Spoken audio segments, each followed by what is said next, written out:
Estamos en el Museo Itinerante de la Biblia Dr. Martín Lutero. Yo soy René Krüger, que juntamente con mi esposa Zuli hemos organizado este museo y estamos realizando exposiciones en distintas partes del país donde nos invitan colegios evangélicos, católicos, seminarios, facultades, iglesias o círculos interesados en la Biblia o en la cultura general. Este museo muestra la formación de la Biblia, las traducciones a lo largo de la historia, la distribución de la Biblia mediante fotos, muchos facsímiles que son réplicas, podríamos decir como un clon del original, de aquellas Biblias que es imposible conseguir por su precio o porque están en museos y en bibliotecas, y también una gran cantidad de versiones en distintos idiomas de Europa, África, Asia, toda América, y prácticamente abarcando desde los textos más antiguos hasta los actuales. Empezamos siempre con un muestreo de los materiales que son soporte de las escrituras, como por ejemplo este que es papiro. Esto es original, no es facsímil. Esto es pergamino, en este caso cuero de vaca blanca, como se sigue usando para la escritura de la Torá en la religión judía. Esto es papel de trapo, es el que se usaba sobre todo en la Edad Media, hasta que se arribó al papel hecho de fibra vegetal, de tronco de árboles. Hoy, por supuesto, están los soportes electrónicos, digitales, la ficha, el pendrive, la computadora en sí, el CD, las cintas y todas estas maneras de distribuir ahora información para verlas en pantalla, en la pantalla chiquitita del celular, en internet, en grabaciones, etc. El texto bíblico más antiguo que tenemos es este acá. Este es un rollito de plata que contiene una bendición, que es la bendición aronítica o la bendición de los sacerdotes, que dice: el Señor te bendiga y te guarde, etcétera, que hemos escuchado seguramente muchas veces ya en la iglesia. De ahí, esta es del año 700 a.C. De ahí pasamos a los textos de Qumran, a orillas del Mar Muerto, donde se han encontrado una serie de rollos y fragmentos a partir de 1947. El texto más llamativo es este acá, que es el rollo completo del profeta Isaías. Es del primer siglo y quizás un poco antes de Cristo, o sea, tiene prácticamente 2100 años. El original está en el Museo del Libro de Jerusalén. Acá tenemos un facsímil completo. Seguimos pasando por otros textos más de Qumran y llegamos a los textos hebreos más antiguos que tenemos, en este caso en foto, el códice de Alepo, que es este acá, y el códice de Leningrado, se llama así por el lugar donde está conservado en la biblioteca, que es el códice que se usa, el libro que se usa para la edición de la Biblia hebraica, que es la edición de estudio que usamos en las facultades de teología y para la investigación del texto hebreo. Estos acá son textos que nos donó el sofer, el escriba, Sebastián Grimberg, que en Buenos Aires se encarga de elaborar los textos para el uso litúrgico de las comunidades judías a pedido de las comunidades, de las mismas de sinagogas en Argentina y en otros países de América Latina. Estos son textos escritos con tinta negra sobre pergamino blanco, cuero de vaca, con una serie de reglas que tiene esta tradición de la preparación de textos. Esta es una Torá, no es una Torá para uso litúrgico, sino para lectura personal o para exhibición, para muestras, para museos. La de uso litúrgico tiene que estar escrito, como dije, sobre pergamino, como este texto aquí, con toda la ritualidad que exige esta tradición. La Torá son los 5 primeros libros de la Biblia, el Pentateuco. Después tenemos una serie de objetos del culto judío, mantos, candelabros, la copa, la kippah, los tefilín, textos, etcétera, que se usan en los cultos y en las celebraciones de la religión judía. A esto, no ya a la religión judía, pero a la tradición hebrea, también pertenecen otros textos, por ejemplo, ediciones bilingües del texto bíblico de Antiguo y de Nuevo Testamento en hebreo y en algún idioma moderno, o por ejemplo este Nuevo Testamento en idioma hebreo. El Nuevo Testamento traducido al hebreo, que se vende en sociedades bíblicas en Israel. A partir de este lugar aquí empiezan los textos del Nuevo Testamento. El más antiguo es este acá, es el llamado Papiro 52, que es aproximadamente del año 120 después de Cristo. Es hasta el momento el fragmento más antiguo que se ha encontrado del Nuevo Testamento. Es de pensarse que en algún momento se encuentre algo más antiguo todavía. Es un pedazo del Evangelio de Juan escrito de ambos lados en el papiro. Este acá es un Evangelio de Juan completo. Este es el papiro 66. Los papiros antiguos del Nuevo Testamento están siempre numerados, también suelen tener nombres. Este es el Evangelio de Juan y es del año 200. Estos acá son ya libros completos, libros bíblicos que contienen la Biblia entera, el Códice del Vaticano, se llama así por la biblioteca donde está, el Códice Sinaítico, ese nombre lo tiene por su lugar de hallazgo, el Alejandrino, este está, como dije, en el Vaticano, estos están en el Museo de Londres. Son los testimonios completos más antiguos que tenemos de todo el texto del Antiguo Testamento en traducción griega y del Nuevo Testamento. Después vamos pasando a las primeras traducciones y pegamos un pequeño salto a esta traducción particularmente importante a pedido del Papa Dámaso, Jerónimo, que la tradición lo conoce como San Jerónimo, elabora, en parte revisa textos ya existentes, pero principalmente elabora una traducción completa de la Biblia entera al latín. Esa Biblia se conoce posteriormente con el nombre de Vulgata y ha sido la Biblia oficial de la Iglesia Católica durante toda la Edad Media y posteriormente. Incluso las traducciones oficiales que la Iglesia Católica divulgaba tenían que ser hechas de la Vulgata. Esto en realidad recién cambió con el Concilio Vaticano II en 1965. Esta es una traducción al primer idioma germánico de la Biblia, es al idioma de los godos, hecho por Ulfila. Es el primer monumento también un idioma germánico, el idioma de los godos, el gótico, no confundir con letra gótica, sino es el idioma mismo que se llama así. Esta es una edición que está de préstamo aquí del códice más completo, el primero completo del Antiguo Testamento, es el Códice de Leningrado, que sirve para la edición de la Biblia hebraica, para el uso académico y la investigación. Pasamos a la Edad Media.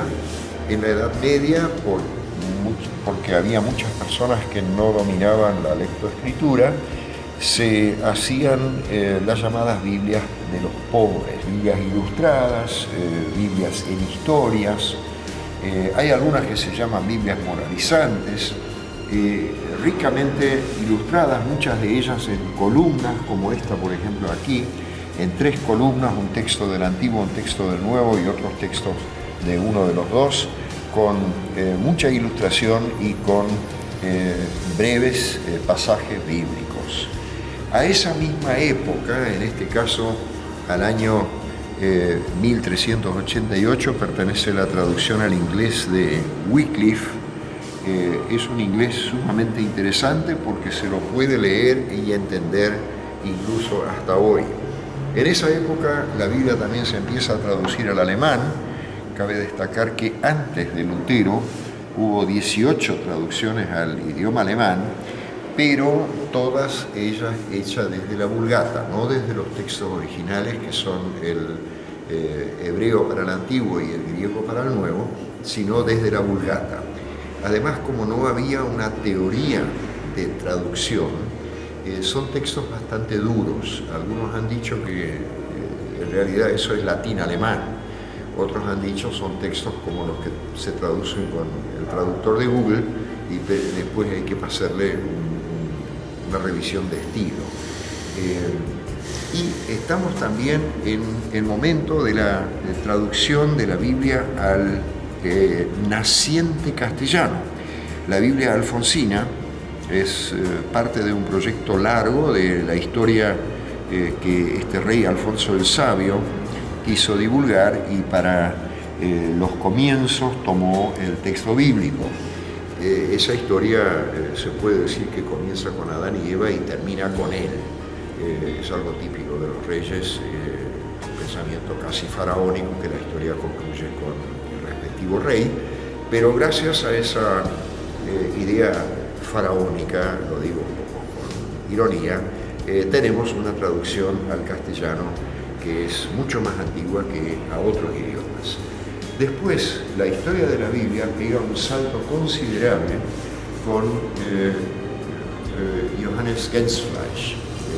Lo conocemos comúnmente no con ese nombre, porque él cambió su apellido tomando el apellido de la casa en la que vivía, y lo conocemos como Gutenberg, un alemán de Maguncia que allá por 1450 organizó una máquina, un aparato en el que se podían imprimir las Biblias. Lo conocemos como la imprenta, donde ya no se copian a mano los textos, sino que se arman los textos, la hoja completa con los tipos, las letras de metal que después se vuelven a reutilizar, se los coloca en la mesa de la imprenta, se pone tinta, como se ve aquí en estas láminas, tintas con unos sellos especiales, luego se coloca una hoja en blanco y al bajar la palanca de la prensa eso queda impreso y después la hoja sale así. Esta es una página de la Biblia de Gutenberg hecha en los talleres que están abiertos al público en Alemania, donde un turista puede ir a imprimir una página igual que la Biblia de Gutenberg, y esas hojas después se pintaban, se decoraban, algunas con viñetas muy ricamente ilustradas, como por ejemplo estas.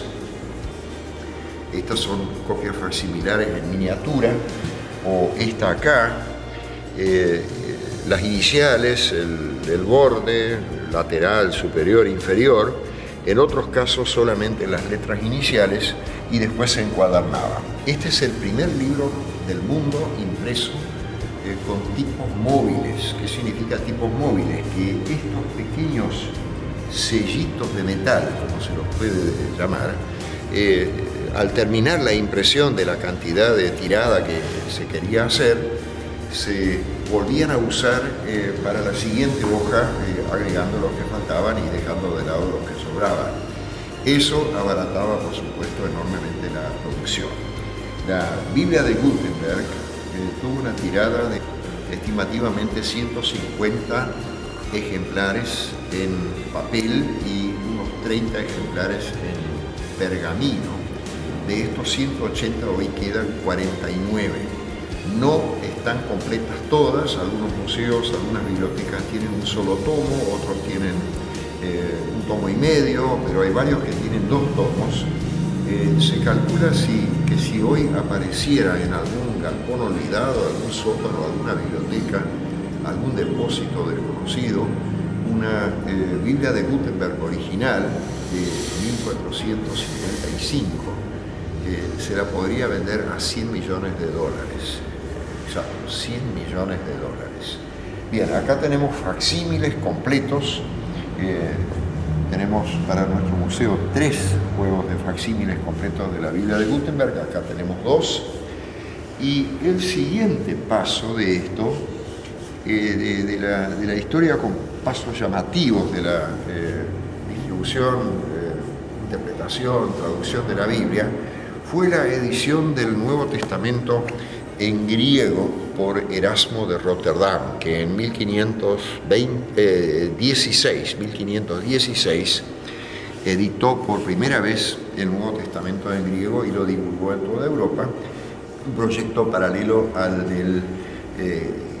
a la Biblia del Cardenal Cisneros, la Biblia políglota complutense, donde están también los textos hebreos, griegos, latinos, arameos de la Biblia completa en una edición en varios tomos. El salto que pegó la historia de la Biblia con la edición de Erasmo del Nuevo Testamento se debe al postulado del humanismo renacentista, humanismo del siglo de la Reforma, también se puede decir, de volver a las fuentes, latín ad fontes, y las fuentes de la Biblia son los idiomas originales. No es la Vulgata, porque la Vulgata es traducción, no hay ninguna otra traducción, sino que el origen está en el Antiguo Testamento hebreo y en el Nuevo Testamento griego. La Reforma aceptó y trabajó con este postulado, y una de las tareas grandes de Lutero fue precisamente la traducción primero del Nuevo Testamento al alemán en un tiempo récord de 11 semanas, y lo hizo cuando estaba encerrado en el castillo de Magdeburgo, trabajando con la segunda edición del texto de Erasmo. El resultado es este Nuevo Testamento, una edición realmente espectacular, incluso tiene notas y pequeños comentarios y también introducciones, tiene ilustraciones que hizo Cranach a partir de unas ilustraciones del Apocalipsis que había hecho Alberto Durero, y luego Lutero, con su equipo de colaboración, en el que tenía un lugar muy destacado Felipe Melanchthon, trabajó en la traducción y edición del Antiguo Testamento para finalmente editar la Biblia completa en 1534, que es esta acá, en 2 tomos. Esta es una edición facsimilar. Esta Biblia tiene, como todas las Biblias de esa época, una introducción y después comienza con el Génesis. Esta es la clásica lámina del Génesis, y termina con el Apocalipsis en el segundo tomo, donde esos dibujos de Cranach, esos xilograbados, ya aparecen ahora con otra técnica, que es la del color. O sea, en muy pocos años se pasó del blanco y negro al color, un proceso mucho más rápido si queremos comparar con algo. Cosas históricas son difíciles de comparar, pero para tener una idea, el paso del televisor blanco y negro al televisor en color, o la televisión en blanco y negro a la en color. Mientras tanto, Ulrico Zwinglio de Suiza también trabajó con un equipo en la publicación de la Biblia entera, e incluso la publicó 3 años antes de que Lutero terminara su edición. Esta es la Biblia de Zúrich, terminada y publicada en esa ciudad en 1531. El mérito de Lutero es triple. Fue el primero que publicó un Nuevo Testamento en alemán traducido del griego, fue el primero que lo hizo en buen alemán, y fue el primero que tuvo el coraje de hacer algo que en ese momento estaba vedado, estaba bajo la crítica, incluso la persecución. El mérito de Zwinglio fue haber hecho la primera traducción completa al alemán desde los idiomas originales. Así sigue la historia del museo. Acá tenemos algunas Biblias que tienen alrededor de 300 años, que son estas tres aquí, una Biblia pequeña, luego una Biblia muy grande, Biblias de altar se llaman esto, también son objetos para la investigación, el estudio, porque tiene muchos comentarios, y esta acá es la tercera. La mesa sigue con una cantidad bastante grande de diferentes ediciones en alemán, algunas antiguas, otras nuevas. La traducción no ha parado. O sea, después de Lutero, numerosísimos amantes de la Biblia se han largado a hacer traducciones, y esa tarea incluso sigue. El alemán tiene la peculiaridad de tener también dialectos. Hay casi un centenar de dialectos diferentes. Acá tenemos varios dialectos representados en porciones bíblicas o Nuevo Testamento o el texto completo de la Biblia. Hay algunos idiomas escandinavos. Acá tenemos sueco, una Biblia que tiene más de 2 siglos, danés, etc. En esta parte acá, entre las Biblias de la Reforma y la Biblia del Oso, que particularmente tiene mucha importancia para nosotros para el idioma castellano, hemos colocado la mesa con las ediciones originales. Las dos más importantes son estas. Esta es la Biblia hebraica, que es la que usamos para el estudio de teología y para la investigación, y este Nuevo Testamento, el llamado Nestle Aland, el Nuevo Testamentum Graece, que es la edición académica, crítica también se llama, porque tiene todas las variantes del texto del Nuevo Testamento.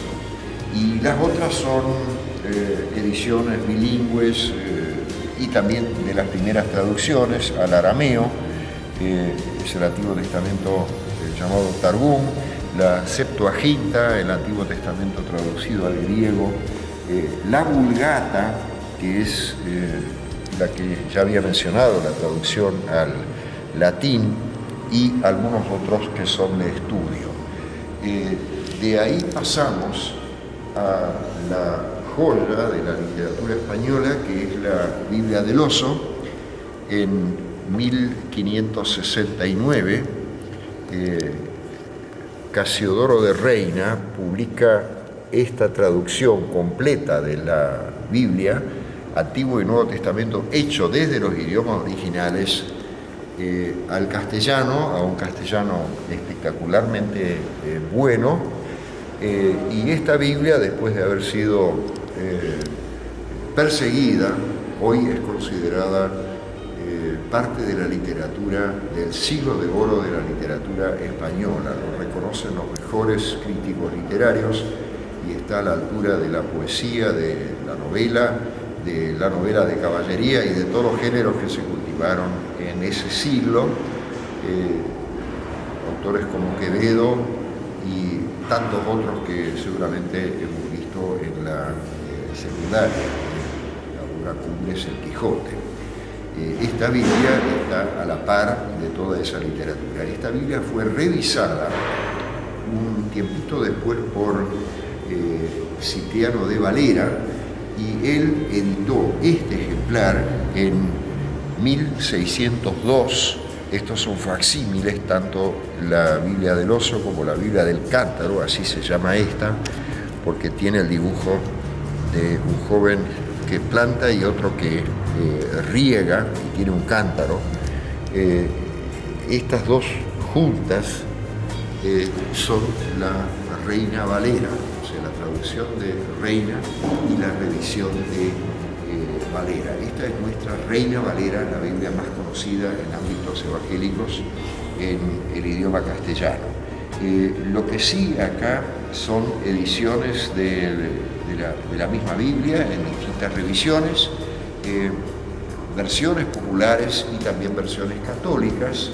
Quizás una de las más conocidas de la Iglesia Católica antes del Concilio Vaticano es esta, la de Torres Amat, que fue la versión oficial de la Iglesia Católica, desde 1884 hasta 1965, a partir del Concilio Vaticano de 1962 al 5, la Iglesia Católica fomentó el estudio de la Biblia en los textos originales, sus traducciones buenas y el estudio de la Biblia por parte de la feligresía católica.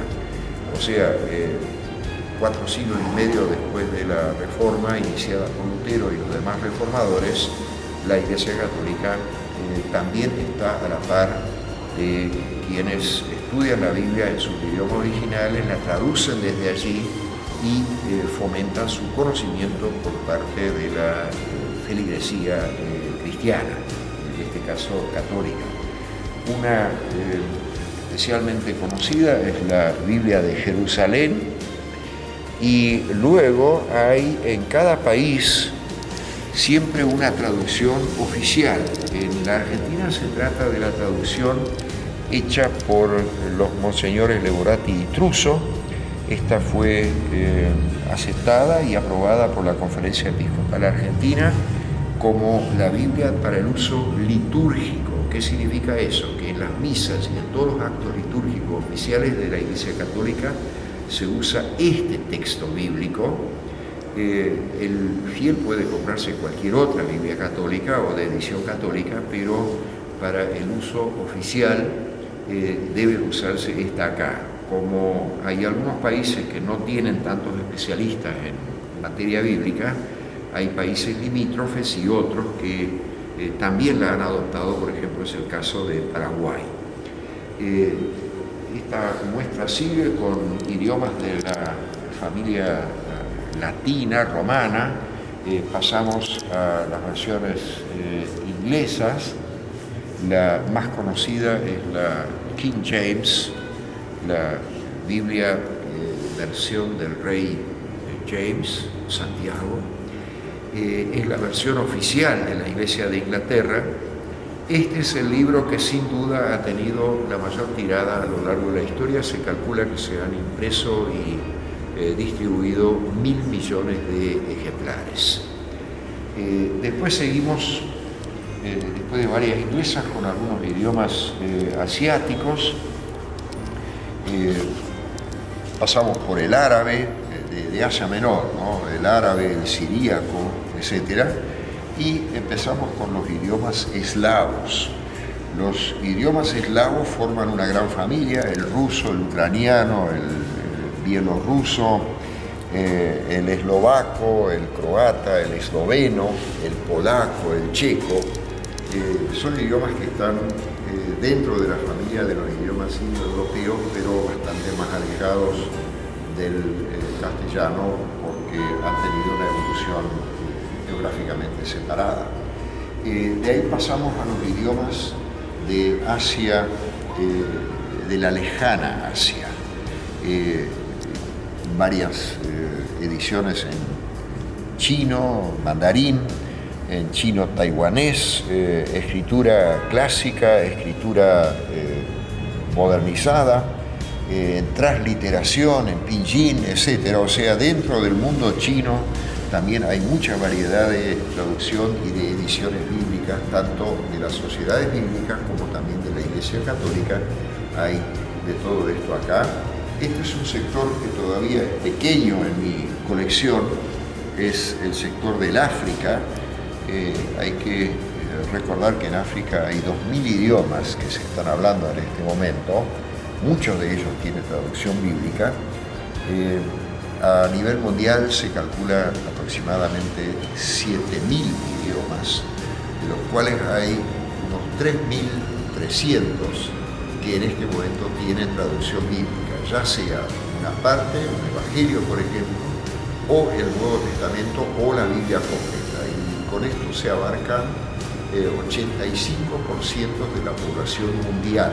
Los 4.000 idiomas que todavía faltan, o algo menos de 4.000, son idiomas hablados por comunidades muy pequeñas, y como una traducción lleva muchísimo trabajo, mucho dinero, mucho tiempo, se calcula hasta 12 años, hay que medir los esfuerzos, en muchos casos hay que hacer el cálculo si realmente vale la pena hacer esa traducción, porque en varios de estos casos se trata de idiomas que en breve tiempo, quizás una generación, ya desaparezcan. Por eso se empieza por las comunidades de mayor cantidad de hablantes. Esos 3.000 no significa 3.000 Biblias diferentes, porque constantemente se hacen nuevas versiones, se revisan las versiones, en total son muchos miles de ediciones diferentes de la Biblia.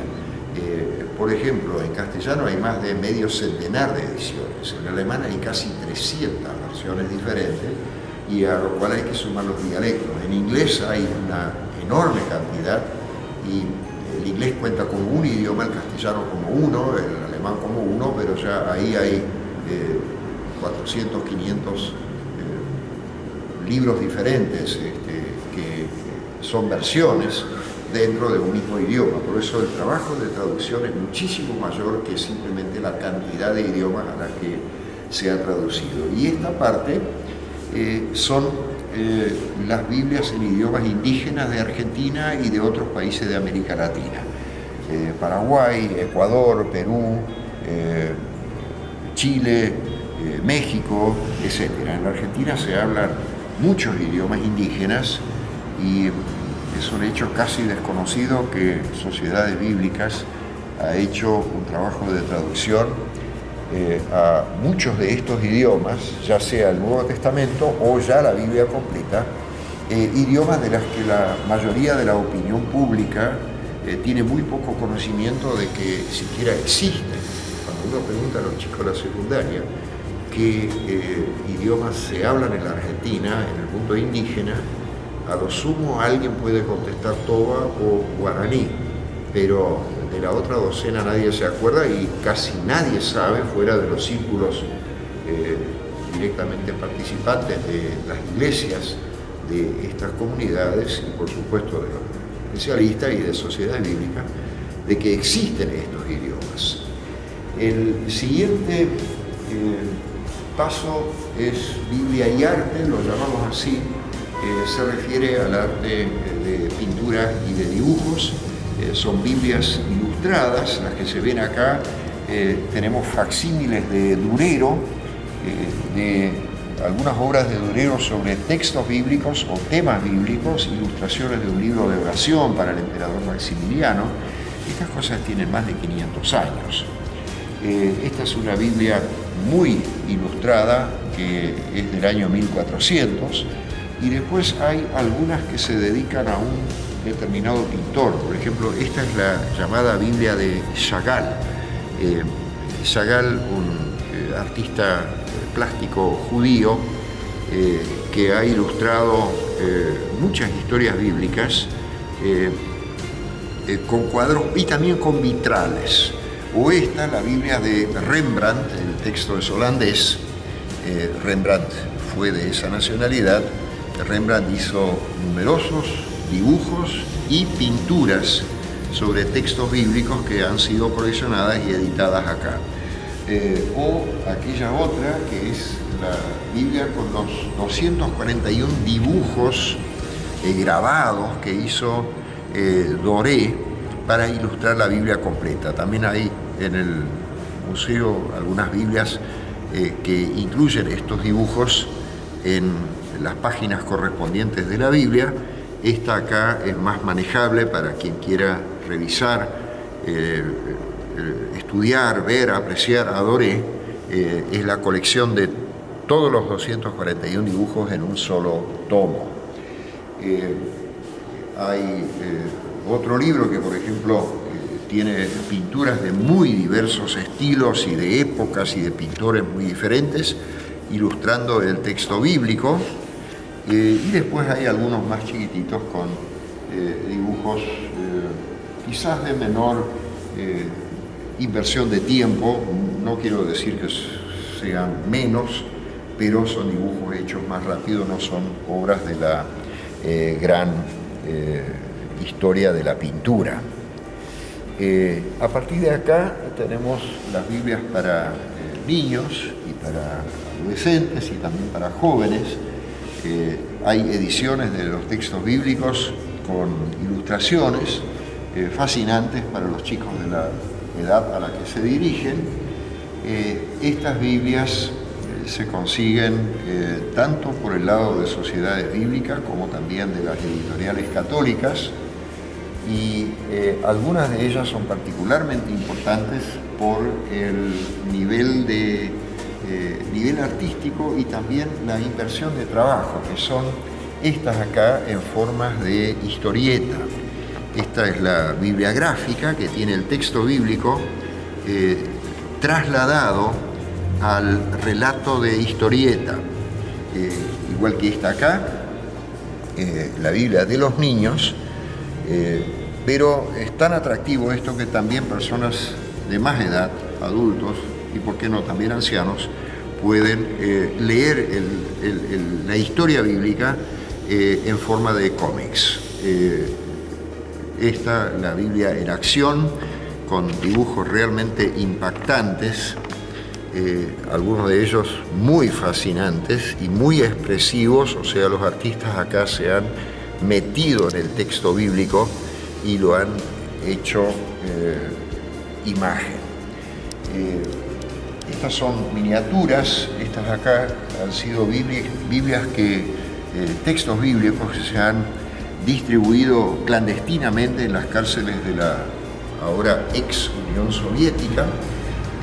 Son Biblias impresas en plástico, en ruso, evangelios o salmos o algún otro libro de la Biblia, porque los presos que querían leer la Biblia, presos cristianos y también otros interesados en el texto, tenían que entregar los textos cuando los revisaban, y muchas veces durante la hora de la comida, cuando venían los que los tenían que vigilar, para que no se los llevaran, ellos los tiraban dentro de la comida, dentro de un recipiente con agua o lo que fuere, y se destruían, hasta que una obra misionera inventó este tipo de Biblias que se llaman ahora Biblias de la sopa, porque se pueden tirar dentro de cualquier líquido, después se limpian y quedan intactas.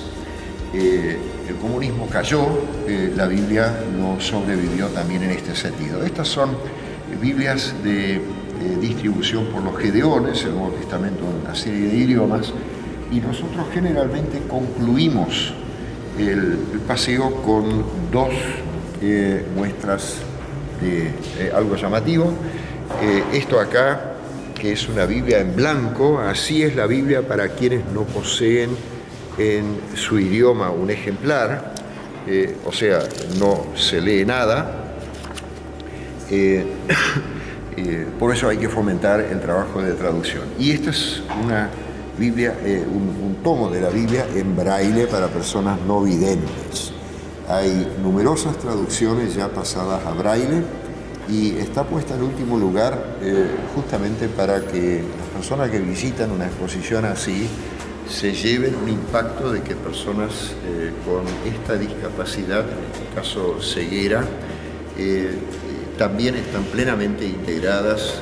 Eso es integración, esto es inclusión en la sociedad, en la cultura, en la iglesia, y tienen todos los mismos derechos y también las posibilidades de escuchar, de leer por ellos mismos la palabra de Dios en su respectivo idioma. Muchísimas gracias.